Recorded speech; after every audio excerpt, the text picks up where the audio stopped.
Hello, and welcome to the No Matter What Club podcast. Our guest this week is the radiant and highly energetic international beauty, Miss Kendall Gender. Kendall is best known for being on season 2 of Canada's Drag Race, where she placed in the top 3. She was also most recently seen on All Stars Canada vs. the World, and is a past winner of the elite drag competition Vancouver's Next Drag Superstar in 2017. Kendall was also the first drag artist in history to be listed as one of Vancouver's Power 50 by Vancouver Magazine. Kendall is on the board of directors for Canada's first LGBTQ+ treatment and recovery center named Stonewall, and this year, to celebrate her 10th year of sobriety, she created the Kendall Gender Foundation to help individuals start their sober journey in treatment. Please give a warm welcome to Kendall, and welcome to the show.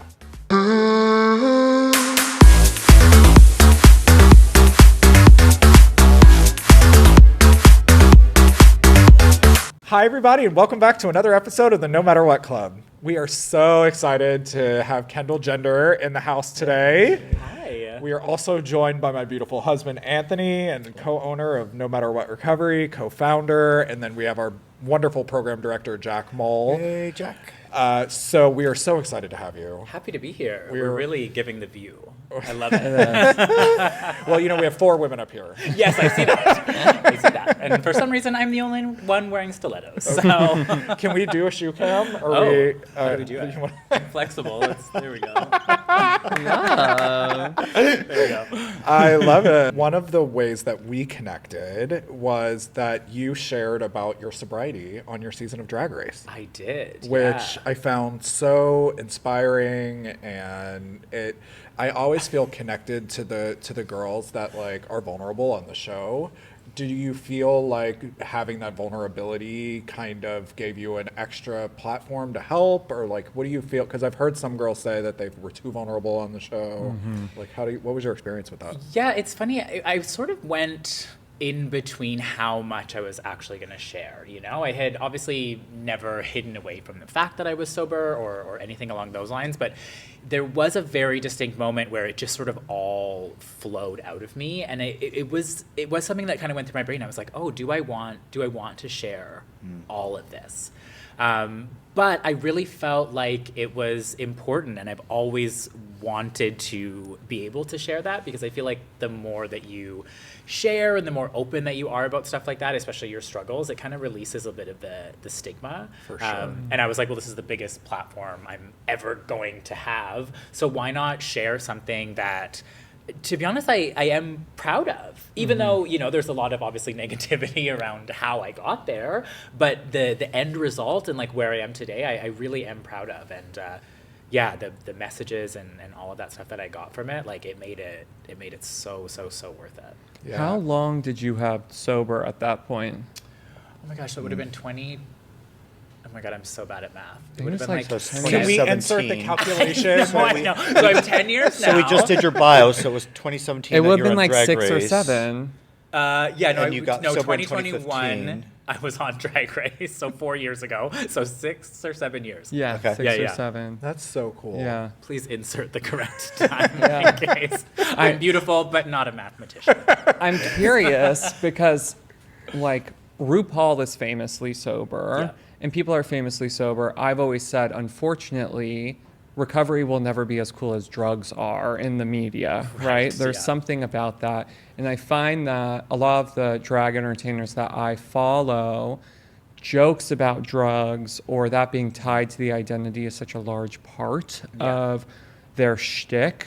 So I'm wondering how recovery has become a part of like how have you integrated recovery into your drag persona in any way? Yeah, I think that it's very commonly tied to drag and just like queer people in general, because so much of us find safe spaces in nightclubs. You know what I mean? Especially it's like how we find community and how we sort of like always have for a really, really, really long time.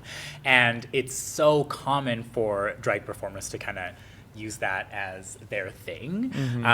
But for me, I like when I first started drag, I was actually in addiction. So when I got sober, I completely stopped doing drag. I think I stopped for like 8 months because I was like, oh, there's no way that these two worlds can exist in the same way. So then randomly, like, I got asked to do a show, like, yeah, again, within like the first year of sobriety. And I was like, okay, like maybe let's just try it. And it was so night and day for me. It was so beautiful to be able to use my, struggles that I went through and everything in this art form. And that's what really propelled it to become part of my whole identity. Like this, like the idea of recovery and everything. I really believe that drag saved me in a lot of ways. I think it provided me with a really, really beautiful strength and confidence and security that allowed me to stay sober. Yeah. We got, so coming through our doorsteps, there are some creatives who their source of income comes from a venue like a bar or a place where you'd go perform and drag, or any type of venue. I'm just using drag as an example right now. But do you have any advice for people who are newly sober and in the entertainment industry where sometimes drugs and alcohol are there? Yeah. What's your advice for them? I think something that switched for me is I started to think of the venues as an office. I started to think of it similarly to someone going to any other job. And I think that once I made that distinction, it actually made it a little bit easier for me to go. Because then I set up a structure of like when I want to go, when I want to leave, who I want in my spaces, who I don't want in my spaces. And I feel like sometimes it's I don't know, it's hard to see these venues like that, but it is a workplace, right? And it's very easy for me to think, oh, I would go to the office and I'd be able to do this. But if you kind of draw that parallel, it makes it a little bit simpler. And I think that helped me a lot. That parallel and that boundary too, Boundary, right? for Because that's a sure. boundary that Yeah. Anybody has to have when they go to work. Because there's even whether you're an entertainer or whether you just go to an accounting office. There's always a place to use drugs, right? Or Yeah. drink, fair enough. and so, but to have that boundary for yourself. Yeah. And I think also like knowing when it's okay to want to leave the space. I think that's something that took me a little bit of time to figure out. I think a lot of us have like FOMO with like always wanting to stay around and even in sobriety, we're like, oh, we're really missing out, blah, blah. But once I started to realize like, oh, no, if I'm feeling uncomfortable, I'm just going to leave. Like I want to leave, and that's going to keep my peace and my sobriety. Yeah. I love that. I just enjoyed watching your journey so much. From when we were introduced to you, and then I don't even know if you remember this, but Tony and I just happened to be in Europe during DragCon UK, and that was the first time we met. I was like, oh my god, we gotta go meet her, because we've been talking on social media, and then you came in and did an event for us for our holiday fundraiser for Crystal Meth Anonymous, and like you've just been such a supporter of no matter what, and like we've just been admiring you from a distance, and I love how vocal you are about the recovery community and all of the philanthropic work that you're doing. Do you want to talk a little bit about some of the stuff that you're doing up in Canada? Sure, yeah. It's funny, instantly when I first started drag, so many of the queens around me sort of told me and gave me the advice that like drag and, community work and charity and that kind of stuff, they come so hand in hand. And I feel like historically they have. And I definitely always have integrated it into like just who I am. You know what I mean? I'm like, well, I'm so honored to get a platform like I do, and like you're looking at me because I am wearing shiny clothes and dancing around. I'm like, I'm going to talk about something that means something to me. So for me, I've always kind of wanted to integrate them. But yeah, so recently, this year is my 10th year of sobriety. So what I wanted to do is just create something that sort of was a legacy. I wanted to do something that really, helped me become who I am. So what I'm doing is I started the Kendall Gender Foundation, and what it is we're raising money each calendar year, and then at the end of that year we are donating all of the money raised towards one person's treatment in a recovery house. We're working with Last Door Recovery in BC, and yeah, I feel like treatment is so expensive, obviously, as we all know, and I wasn't able to actually go through the traditional treatment route when I first got sober, just because of like financial barriers. So I really wanted to find a way to give back to someone.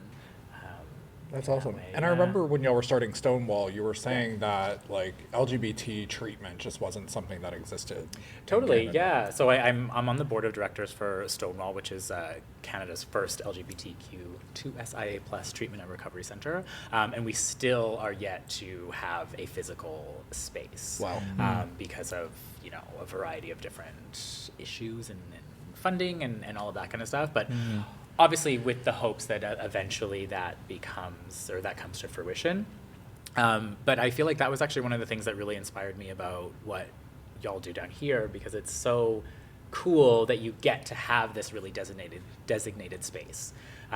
Because my recovery journey, I felt very alienated at the time. When it came to my gender expression and all of this kind of stuff, and I hated the idea of having to walk into a space and be like having to explain my queerness before getting to deal with my addiction issues. Yeah. I'm curious about your early recovery because before we started, you talked a little bit about how CMA felt like this sort of obvious choice for your recovery community, and you explained a little bit about how you received that environment. I'm curious as to how you experienced that space and what you did as a solution. Yeah, so when I first got sober, basically we called around to a bunch of rehabilitation centers and got quotes and got explanations and that kind of stuff, and it was just so expensive. It is. It's costly. It was really expensive, and what I did is I remember calling one and I asked them, what does a typical day look like? And they just gave me the list of what they do in the day, wake up, do this, go to this meeting, exercise, blah, blah.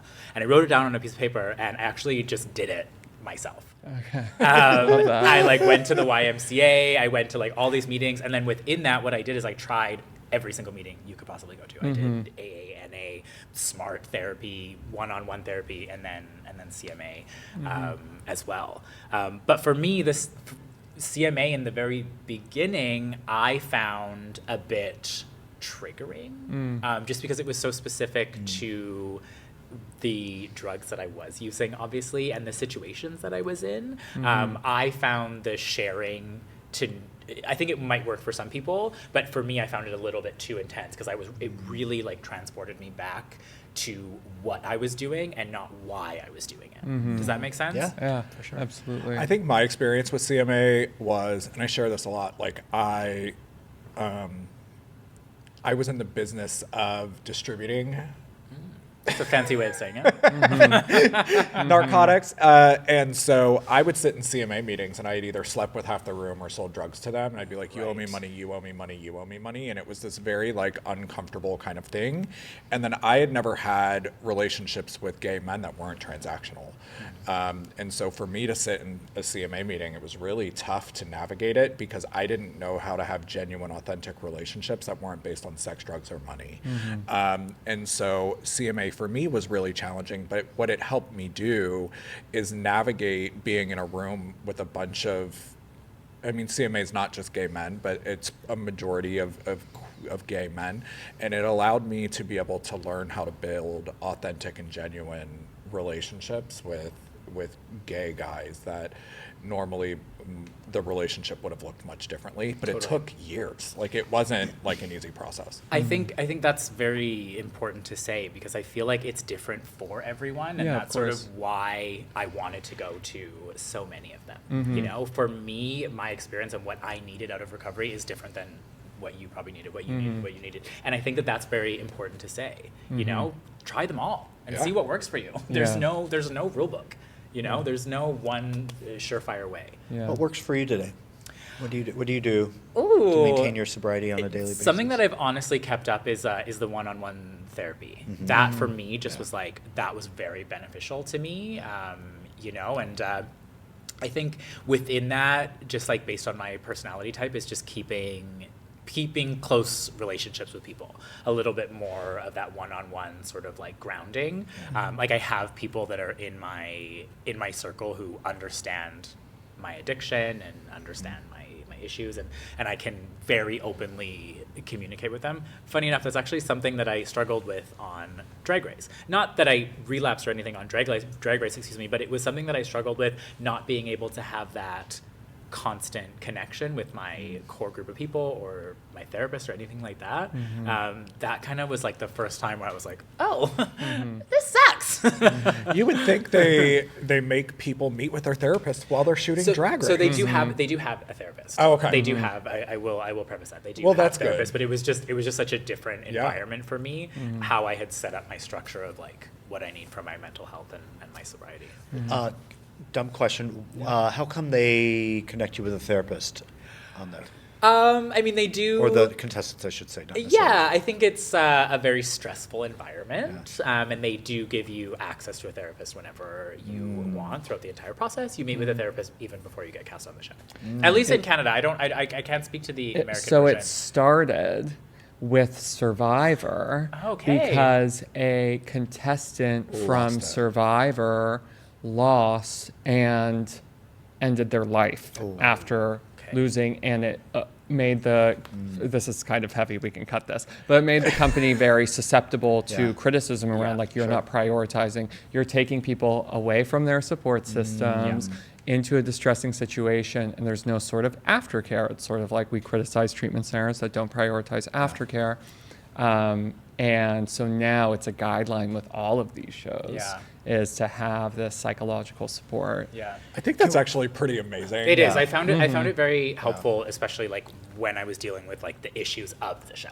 I feel like we're getting some tea right now. Okay, so then I hope this is not a private thing. I hope people No. know that if you go on Drag Race, there is mental health support. I think it's even like Bachelorette and like all I these hope shows. That's yeah. so good. Yeah. Well, I mean, it's important in any aspect of our lives, right? I Yeah. mean, not just Drag Race, but like, you know, for me, sorry to cut you No. off just real quick. You know, for me, my therapist, I've had a professional relationship with for years.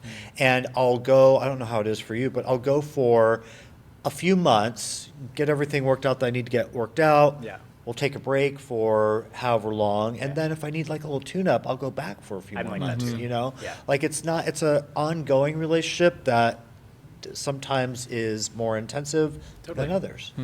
I think one-on-one, I mean, I am a huge advocate for therapy, obviously, you know, and one of the things that I love about that kind of boot camp style therapeutic thing is sometimes I'm crazy and sometimes I'm not. Less crazy. Yeah, less crazy. I like that. So was when you got off of Drag Race and obviously were propelled into a much bigger digital spotlight, was there like any sort of like how did you react to like this instant fame?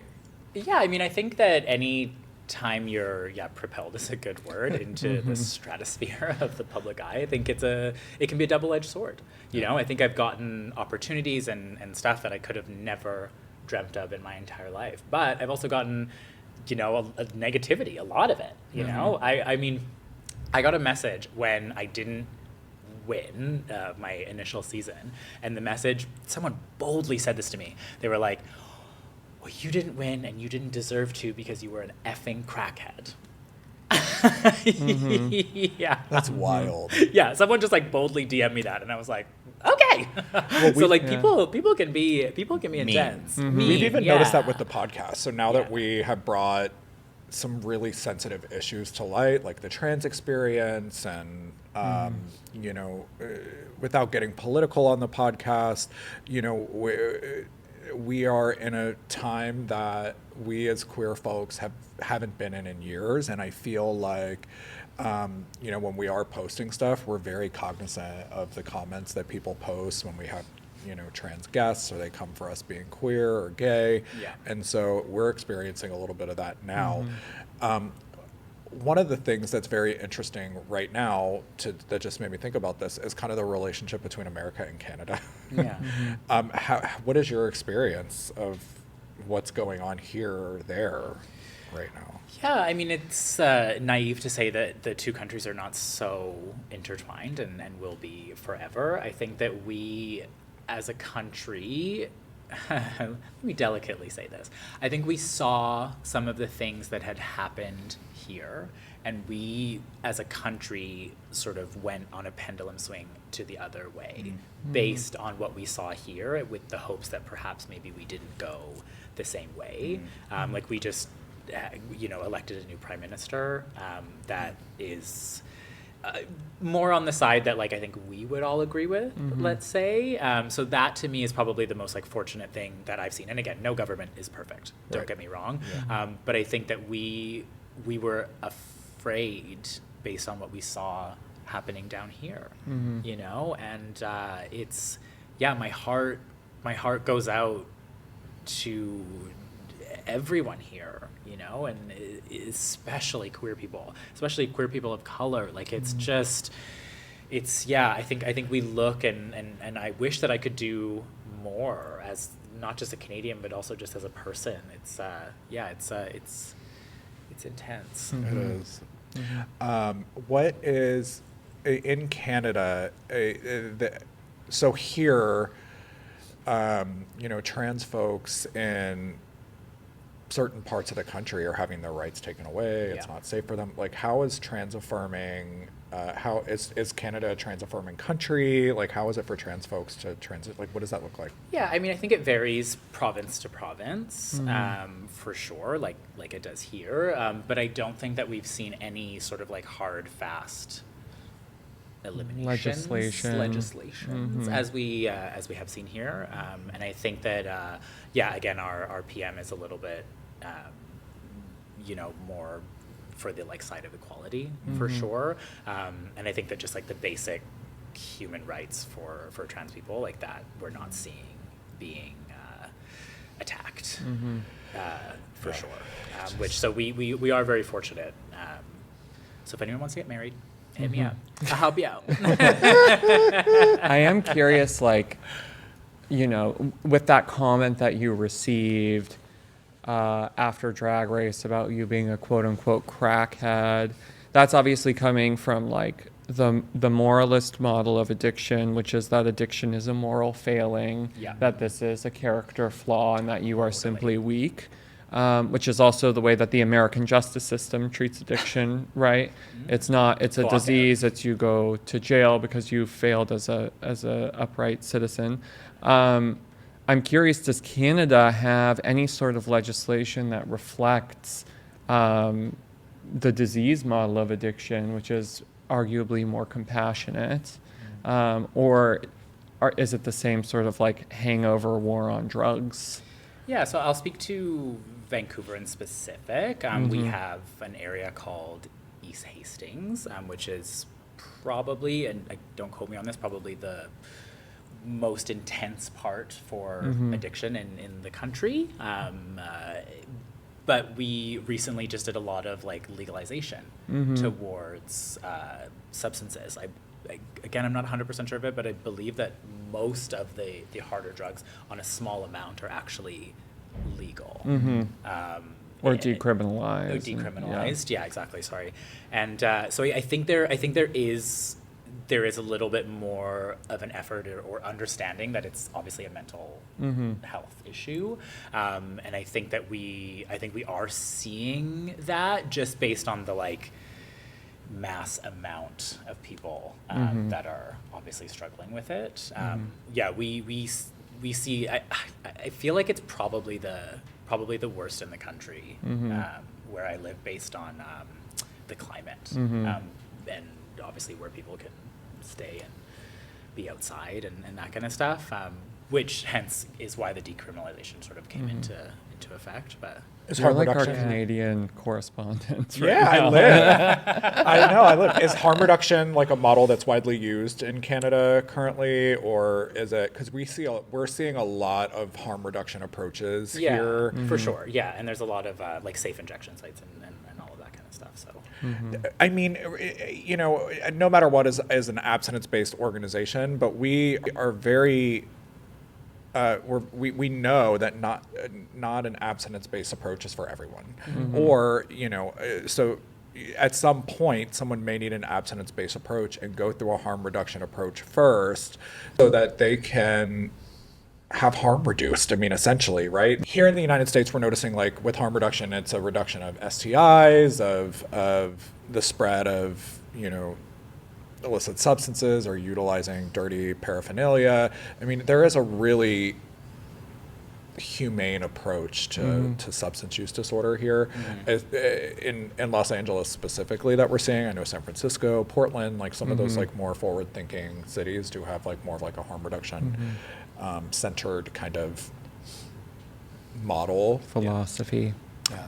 You're also planting the seed, right? Like, I mean, harm reduction, while it would not work for me because once I start, I can't stop. Yeah, But like I'm the same. you're, at the same time, too, with harm reduction, you're also planting a seed of maybe stopping for good, Totally. right? And so on that level, I can understand it. But for me personally, Yeah. I just want more.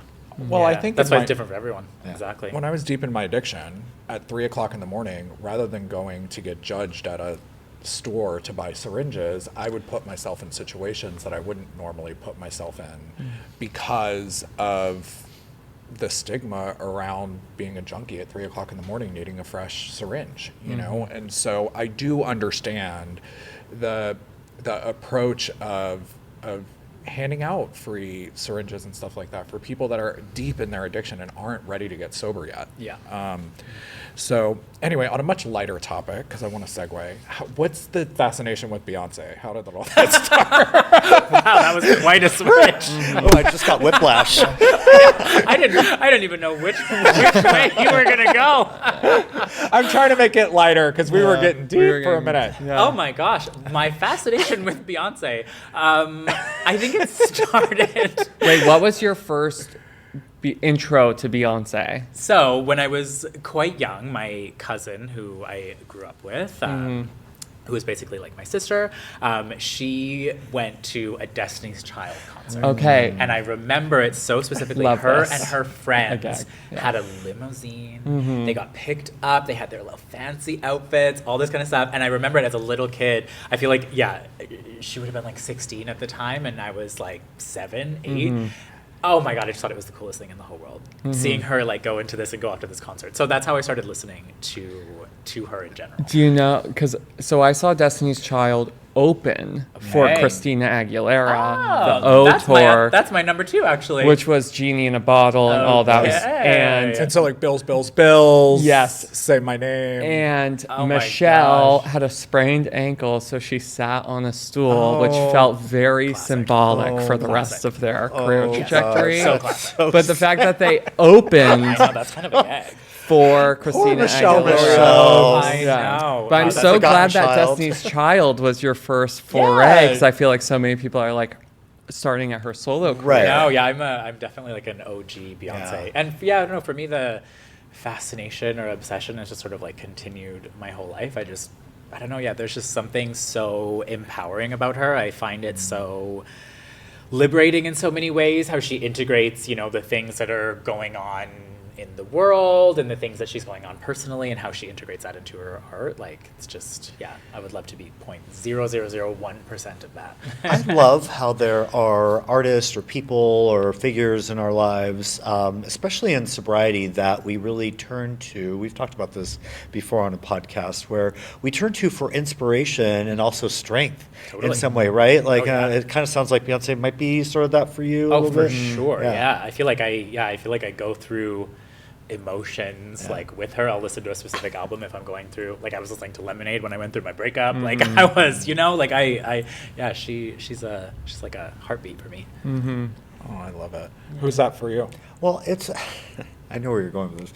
It's a few. It I can be know a who few. it is for you. Every know, a lot gay of has a people- pop diva. Yeah, it's a few. I mean, I don't, and I'm so glad you mentioned that about Destiny's Child, because I feel that those people who were there for the Destiny's Child experience really got the full trajectory of Beyonce's career and can really appreciate where it was been and where it is today, which I think with any artist is like, that's what connects us, is we get to see that full trajectory.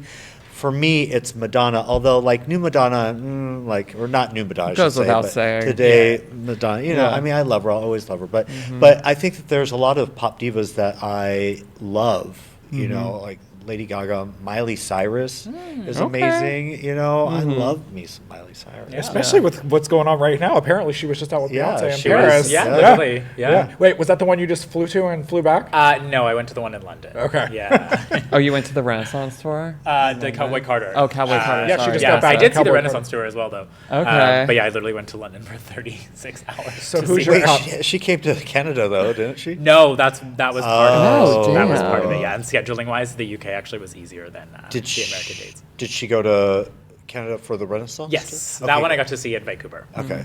Who's your pop diva? Yeah, I don't think we've. It's hard to say. I think I know you're a Swiftie. Oh, We love I'm a Taylor. little bit of a Swiftie, but I'm not like gonna go to the mat for Taylor Swift. Okay, I mean, You know what She's I not your mean? higher power. Yeah, she's not my higher power. I don't know. I mean, I love Bjork, I can see that. Charlie XCX. My husband Yeah. is obsessed with Charlie XCX. Okay, Like, has yeah. followed her career all the way through. I also love the artist Beth Ditto, who's from the band Gossip, Okay. and she's like gay in a bigger I body. feel like I do know one of the songs. She was on Yeah. the first season of Drag Race as a guest judge. Oh, cool. And she's like walked for Jean-Paul Gaultier. She's done, and she's in a bigger body. She walked for, was it Charles Jeffrey Loverboy recently, and she's just an icon in my opinion. Oh my god, I love Yeah. that. So, Do you- mine? You know, okay. So mine is Kelly Clarkson, Oh, Okay. okay. and but like, I love her, but this is gonna sound so gay, and my internalized homophobia is like, you know, very active right now. But I'm a Broadway gay, and the way that I decompress is I will turn on the Hamilton soundtrack, roll my windows down in my car, and drive as fast as I can on the 405. Okay. Okay, which is gets you 3 going. miles per hour. Exactly. Late at night. Yeah, okay. Yeah. So but Kelly Clarkson. I mean, when I'm sad, it's Adele. been there. You know, I love Celine Dion. I love all the divas. Oh my gosh, you were so amazing. Thank you. So good. Remember that moment you. on the stage? Wow, remember the ballad that I did? Wow. The trapdoor. Yes. Kendall performed at our No Matter What Recovery Pride event fundraiser that we had. So good. Thank you for being here. Oh, so happy to. We covered a lot of ground. We covered harm reduction. We covered Canada. We covered Drag Race. We covered sobriety, and we covered Beyonce. And Beyonce, of course. This is what having a conversation with me is like. We literally go from the dark side of the moon A to to like Z. very quickly. Right. You know, people say squirrel. You know, it's that like moment where you know I try to stay on track, and but again, Kendall, you are just somebody that like I have followed. I love. You know what? Actually, I'm going to talk about this. So when I'm watching Drag Race, I have an affinity for the girls that are nice. If I'm not gonna wait in line to meet you because I think you give this like bitchy persona, I'm just not into you. You know, it's like I rate the girls on who I would wait in line to meet at a meet and greet. And for me, the best interactions that I've ever had with Drag Race girls were you. And actually, the rest of the Brat Pack, y'all were all so fucking cool to us. Yay. Like you like welcomed us, and you like took. It was just so cool. Was the Vivian? Yes. She was just so kind to us. Who else we had? Angeria. Angeria Oh, was I so love great. Angeria. Yeah, Naomi Smalls was really cool. We ran into her at a restaurant. That's my OG Dragonspo. Oh. Naomi Smalls was like my number one queen when I first started drag. Oh wow. Oh, Yeah, I'm obsessed. Yeah, still so gorgeous. And I just like I love that people use their platform to talk about sobriety because like working in the nightclubs, I'm sure for some can be super triggering. Totally. You know, or like if they're using or drinking revolves around nightclubs and that's how they make their coin. You know, I can see where it would be like a very just like. Well, staying sober is tough in general. Anyway, Totally. But when you throw in the fame portion of it, probably just makes it that much more challenging. I mean, I don't know. Yeah, I feel like there's just like more pressure around everything in general. Yeah. But the one thing that comes with that as well is that you're able to set up more boundaries at the same time. So kind of double-edged, yeah. I love it. Well, we were so happy. Okay, we're gonna edit that part out. Why? I'm just looking at your face and I can't fucking. I can't. I'll take it. Are you Your wearing eyes look contacts? You yeah. look Okay. stunning. Yeah, We can keep this in. Your I eyes look because really I forgot to good. say We you can like. keep this in. I can't even like talk because you're fucking beautiful. Oh my gosh, tell me again. Tell me again. I just like honestly, I'm like looking at you and I'm like, la la la la. Oh, I love to give that effect to people. The last time I saw you perform too, you were wearing a suit, I believe, and you took it off and were wearing Oh yeah. a That's gem-encrusted Bralette. bralette. Yes, to That was for- Diamonds Are There Girls. is no diamond crested bralette under this suit, but Was it Diamonds Are It Girls' was. Best It was Friend? Diamonds Are Okay. Girls' Best I Friend. love Yes. that number. Yeah, yeah. It was so You love good. a suit. I do love a suit. Yes. I've always loved a suit. There's I know. something really interesting, gender bendy about Gender's a construct. totally about Yeah. a drag queen wearing a suit, a tailored suit, which is like a men's item. There's Yeah. something. There's a I love it. quote about super hot. a Yeah. woman wearing a man's cologne. It's always something I've like- gravitated towards, like in style and Yeah. people. I like the sort of like duality. It's very Saint Laurent. It is very Saint Laurent. I also have to think about Nicole Kidman, AMC, which might be the most iconic female Do suit you? moment. Yeah. So have you seen this I've seen it famous on Nicole Kidman TikTok. Yeah, AMC yeah. commercial? So I, I dabble in drag too, just for CMA fundraiser and stuff. But I had put together this mix, and I turned remember. AMC into CMA, and I did this like whole intro where I was like Nicole Kidman, and I was like, "Welcome to CMA That's Theaters." brilliant. Yeah. I love that. Anyway, love that. it was so I loved it, and that is my favorite Nicole Kidman thing that she has ever done. 100%. Yeah. It's- Forget Eyes Wide Shut. or Lucy and Ricky was actually really good. Okay. Yeah, I'm not the biggest Nicole Kidman fan, but God, I can't believe I just said that on live. Yeah, fucking you better podcast. cut that. She's gonna come for you. Yeah. Well, I mean, She's never going to be a guest on this podcast. I would love to know where she gets her Botox because her forehead is fucking snatched. Yeah. Right. Yeah. Yeah. She was looking a little scared lately, but I mean, Nice and tight. this is my surprise face. Okay. yeah. Squirrel. Thank you so much for watching the No Matter What Club podcast. Like and subscribe, stream on all your favorite platforms, and find us on YouTube. And we'll see you next time on the No Matter What Club.